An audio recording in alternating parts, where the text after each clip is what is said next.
Hey guys, it's Julio, and today I wanted to teach you guys about some decimal expansion, basically trying to turn fractions into decimals. Just a different way of looking at what it means to have a part of a whole.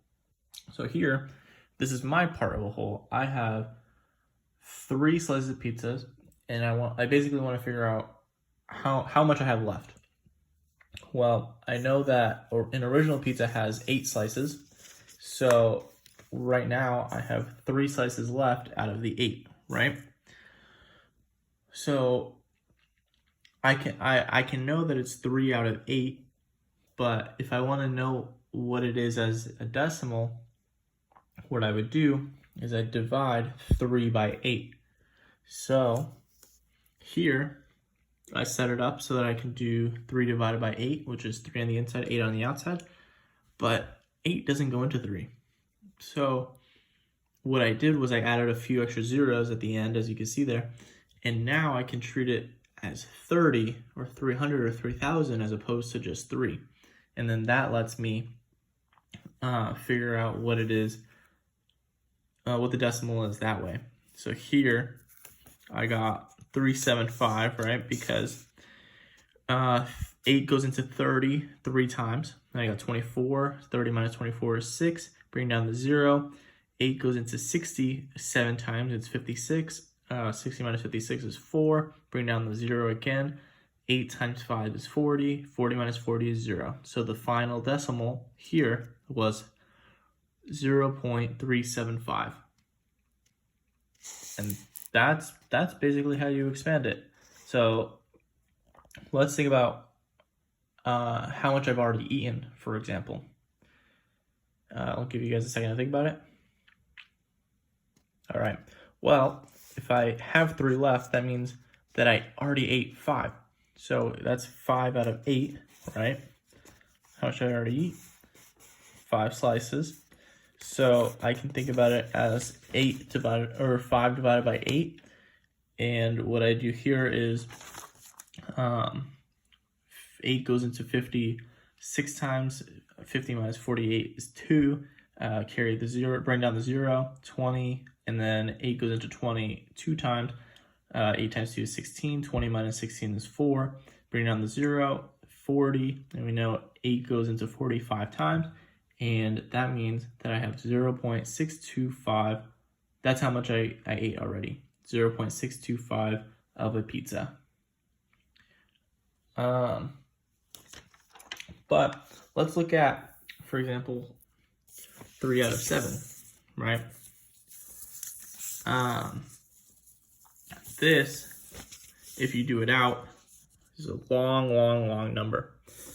What's going on here? So basically, what I did was 3 over 7. I figured out how many times 7 goes into 30, which is 28, and then to subtract it, I got 20.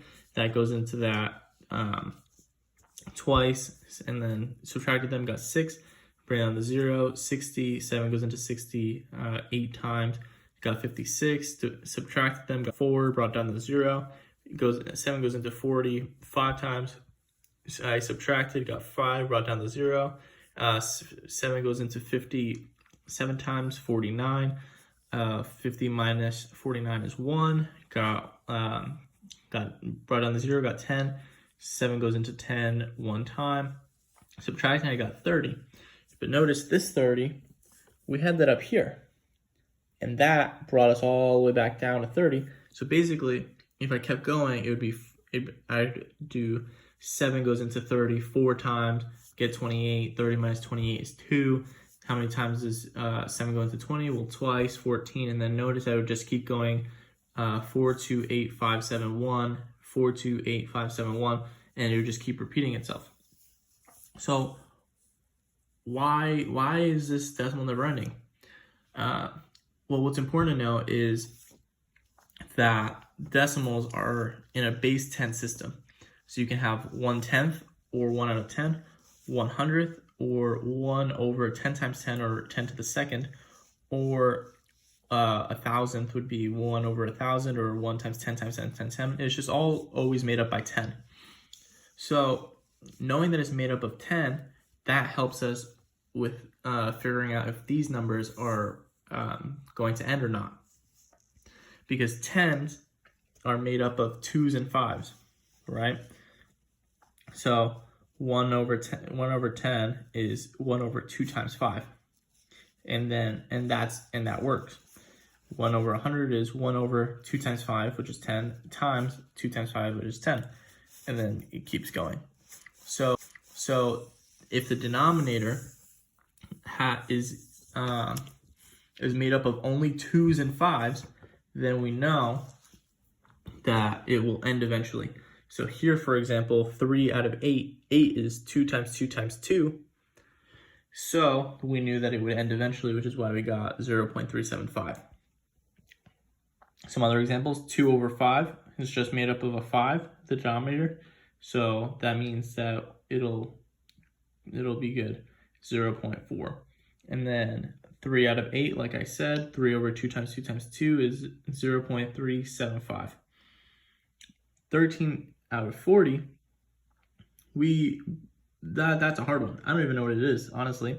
But I know that 40 is made of 2 times 2 times 2 times 5, which means that because it's only made of 2s and 5s, I know for a fact it will end assuming I found it.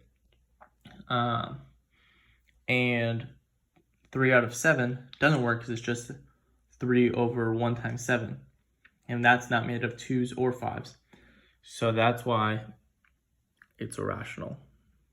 Or I guess technically not irrational, but that's why it is never ending. And yeah, that is the brief overview of decimal expansion. Thanks for watching, and I hope you guys learned something. Stay safe.